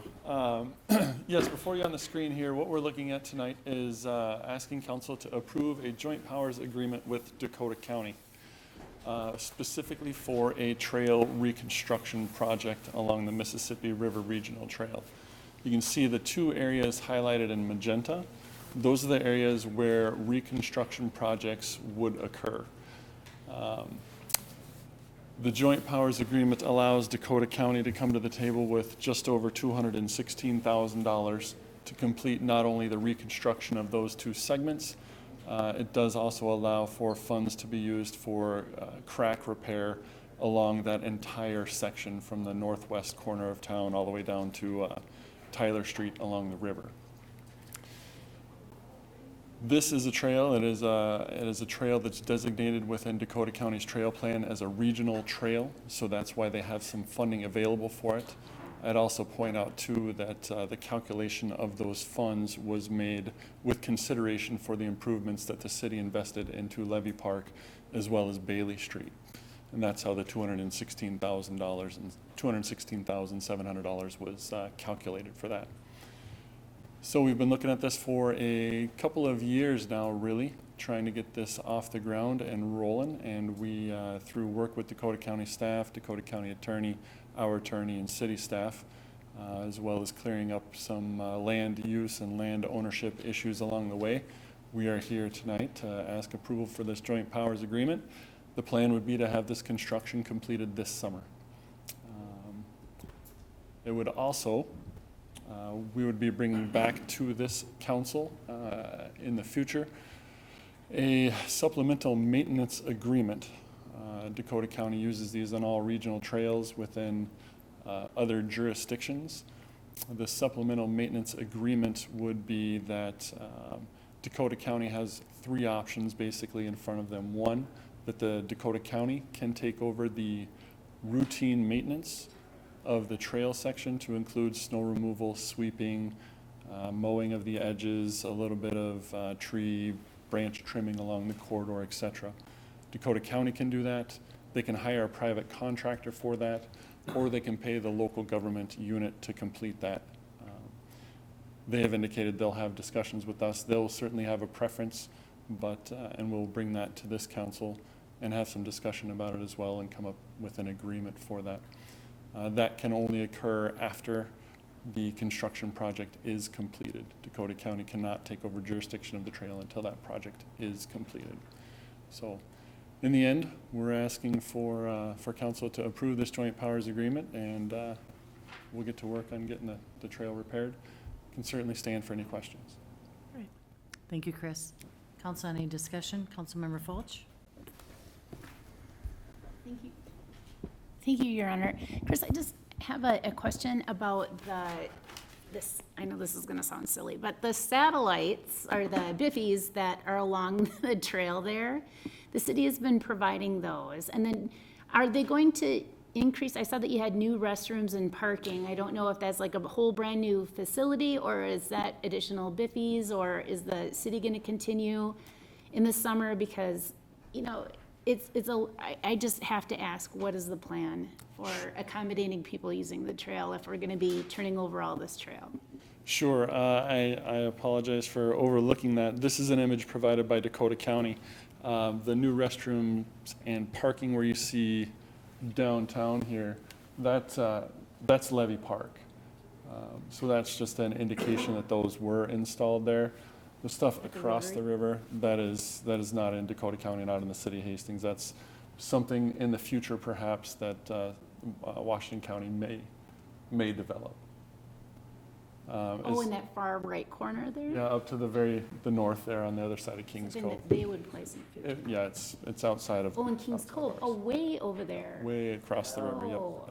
So that's not our trail system. That is Washington County's trail system. Oh, That's, no, not way to the north. I meant, it's like in downtown. that's Levy Park, That's Levy. correct. So Okay. those are already done. New ones there. So they're referencing this as part of their physical development committee's meeting that they had, and the infrastructure that the city provided there as a way to calculate the funds that they can contribute to this project. So, okay, so we're going to continue to own that little building then? Oh, absolutely. It's right Yep. right outside of the Yep. Rotary Pavilion there? Yep. Okay. And then, so going back to my question then, so the city will be providing the restrooms and such along the trail? Yeah, we've got a restroom at, in J.C. Park at the boat launch, and trying to remember, sometimes we have one over in Lake Rebecca, but those are the only two, I believe, that we have in that area. The Corps of Engineers also has some facilities down towards their property that they provide. Down at the dam, yep. Yeah. Yep.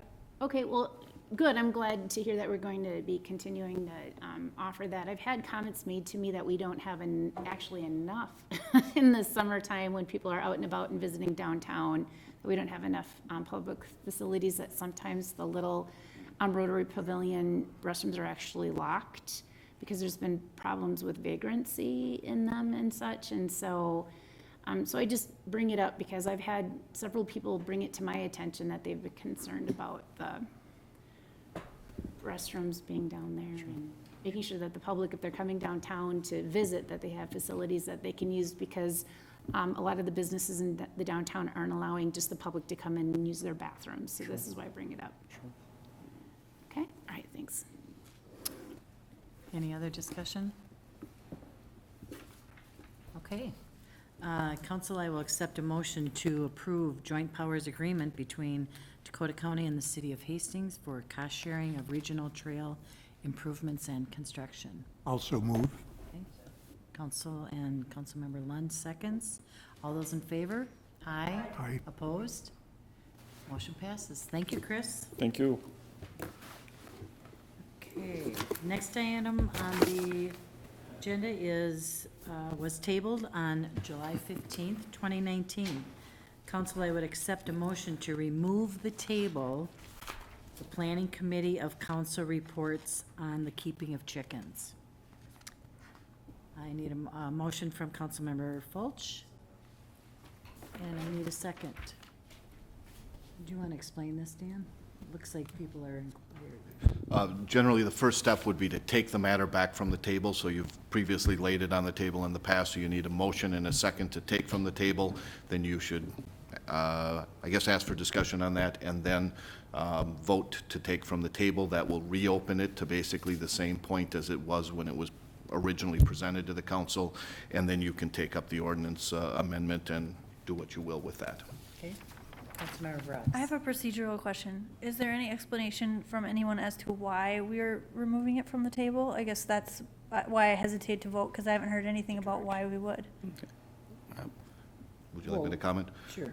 I believe it's coming at the request of the committee who reviewed it and is sending it back to the council. Am I not correct? I can offer some clarification on that too here, council member.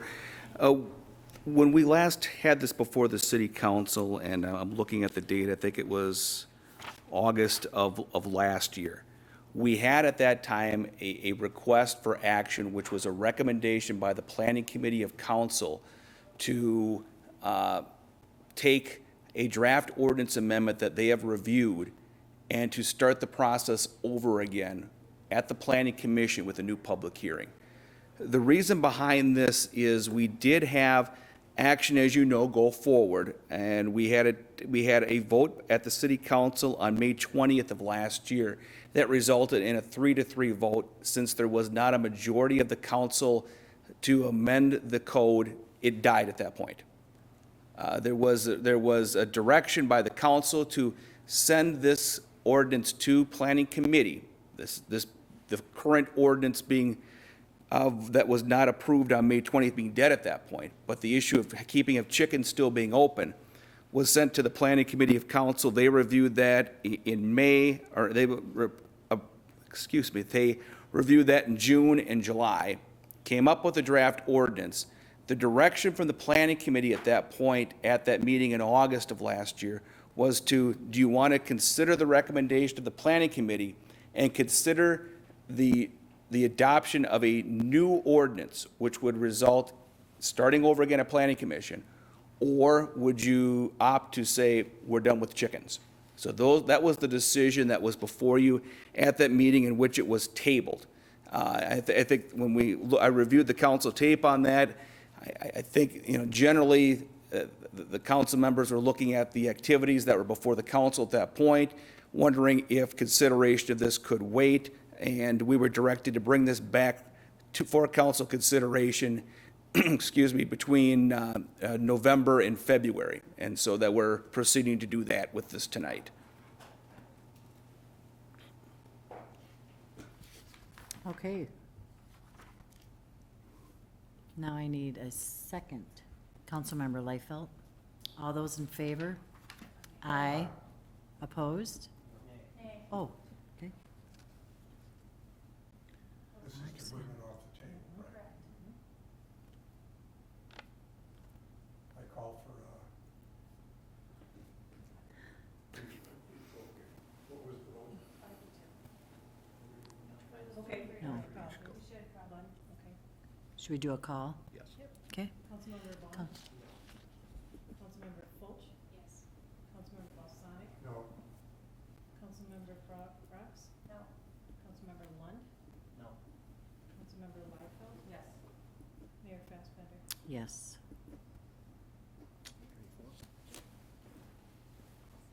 So what? So 4 noes. Okay. So it does not come off. So it does not come off. It's dead. So, Technically remains on the table, Your Honor. oh. So it technically remains on the table. Just a question, can we ever bring it back again?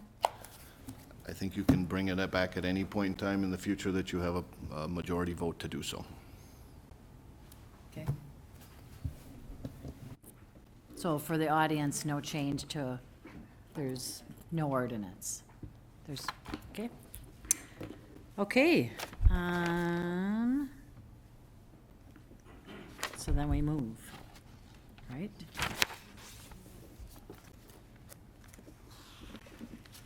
So then we move to you, Dan? Huh? Is that where we're at? Sure. This is the mediated settlement agreement, and Mr. Flegel will speak to that. Thank you, Your Honor and Council. You're asked tonight to consider and approve a mediated settlement agreement that was prepared, I guess, at a mediation that occurred last week. This would be between Greg J. Holmes and the City of Hastings. Back in 2017, the City Council approved the preliminary and final plat for South Oaks of Hastings 4th Edition. There was a written resolution that approved that. That plat proposed on-site infiltration that was consistent with the city's stormwater ordinance that was adopted just a little bit before that plat came in for approval. After the plat approval occurred, the developer wanted to look at options for allowing the stormwater to be infiltrated off-site at a regional pond that's adjacent to the South Oaks 4 property. There was some discussion on that, and ultimately staff was willing to consider that, but only to the extent that the developer was willing to contribute to some improvement costs that would needed to fix up that pond that the drainage would be going to. No agreement was ever reached between staff and the developer, and ultimately the developer started a lawsuit basically requiring or demanding that the city approve the plat allowing the off-site infiltration of stormwater. The lawsuit was filed, and last week city staff met in mediation session after the league had appointed attorneys to represent the city, so they were there as well. Ultimately, through the mediation process, this enclosed agreement was proposed. What the settlement agreement would do is would allow for the lawsuit to be dismissed. The developer would then proceed with filing a new plat application that would be virtually identical to what was proposed in 2017. They would also pay their application fees and escrow fees as is normally required. That would all come before the council in the normal course of any other plat for consideration, and the council would make a determination on that plat approval. That would be part of the process. In addition, the developer would pay approximately just under $8,000 of escrow fees that remained outstanding since that 2017 plat was approved. The city would be telling the developer as part of the settlement that we would not seek their contribution to the improvements to this adjacent regional pond, but instead they would be allowed to go forward similar to what they were approved to do in 2017. So based on that, I can stand for any questions, but we're asking the council to approve the mediated settlement agreement that is in the council packet. Council, I would accept a motion to approve the mediated settlement agreement in the lawsuit initiated by Greg J. Holmes of Hastings, Inc. against the city of Hastings relating to the South Oaks Hastings 4th edition. Councilmember Vaughn. So moved. Councilmember Brox. Council discussion? Oh, Councilmember Brox. So I recall some of the early conversations on this. Is this the same as what we talked about with the MS4 permit? And my understanding at the time was just that we didn't have control over whether or not we could agree to something outside of what the environmental regulations allowed. So I'm just wondering, how do we negotiate a settlement otherwise if we're held to standards by that MS4 permit? Thank you, Councilmember. I think it is related to those discussions that you're referring to. The plat that was submitted in 2017 and approved is actually compliant with those newer stormwater regulations that are handed down through the MS4 permitting process to the city, and we adopted our ordinance consistent with that. So we're actually reverting back to that original plan, and that allows for the stormwater to be infiltrated on site, and that's kind of a big part of this. Throughout the process, the developer did get some, at least tentative, I don't want to say permission, but input from MPCA and the Vermilion watershed that because this is an infill development that had some work and grading work done before those regulations came into play, that the MPCA would not have taken enforcement action against the city if they would have allowed it to happen, notwithstanding the stormwater controls. But again, this plan is compliant with the MS4 permits regulations that have been adopted by the city. So I think it's a good outcome for that. Okay, thank you. I just want to make sure. Any other discussion, Council? Okay, all those in favor? Aye. Opposed? Motion prevails. Thank you. And next on the agenda, we have the authorization of submittal of COPS grant application. Dan? Yes, this is a federal grant program. If you recall, this prior year, the police department in their 2020 budget request had requested several new additional police officers. Obviously, the approved budget allowed only one, but their next on the list was one that would be oriented towards community-oriented policing, which matches the acronym COPS here. This federal grant, which is been longstanding but has been not active the last couple of years, happened to just open up in the last couple of weeks here. It would pay for 75% of entry-level wages and benefits for a new hire police officer up to 3 years and up to a total of $125,000. So if round ballpark numbers, if wages and benefits are about $80,000, the 75% grant would be $60,000, and locally we would come up with the other 20. And obviously after roughly 2 years, 60,000, 120, round it to 125. Basically, it would pay those 75% of the expenses for the first 2 years.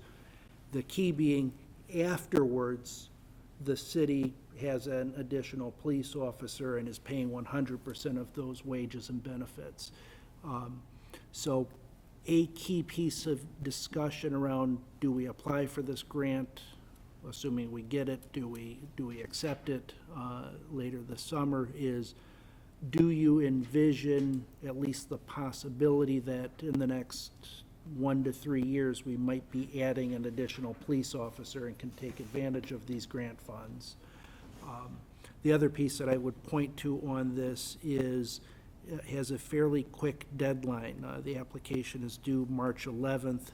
So what Chief Schaefer is asking is basically to streamline a little bit of the approval process. And tonight, give the okay to send it directly to Public Safety Committee of City Council, basically bypass the advisory commission in order to speed things along and stay ahead of this deadline. So the request is to allow it to be referred to committee with the anticipation that the committee's recommendation would be before you by early March and could potentially submit an application by mid-March. And with that, any questions? Councilmember Vaughn? Thank you. Just for the record, I am supporting this, but I just want to clarify how I read the memo was this could be for new full-time officers or rehire an existing law enforcement officer. That's why I see the If- long-term, but that's what the memo is saying. We can rehire an existing law career officer and increase the community pooling capacity. If there had been laid-off officers, that's what that So it's only refers the to. laid off. So it's not to put the money towards somebody we just hired last No. year. I still support the grant application because we can make a decision later if we accept the grant. So I'll make a motion to accept. Councilmember Liefeld, second. Any other discussion? Okay. All those in favor? Aye. Aye, opposed? Motion passes. Thank you. Okay. Announcement. Council, do you have any announcements? Councilmember Fulch?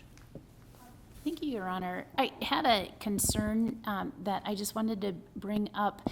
Since we've been on the council, I haven't seen any information about if the city has a pandemic plan in place at all, or if it needs to be created. But I would like to bring it. I would like to bring it up. I would like to know sometime in the next week or so from staff if the city has a pandemic plan and if that information can be shared with us.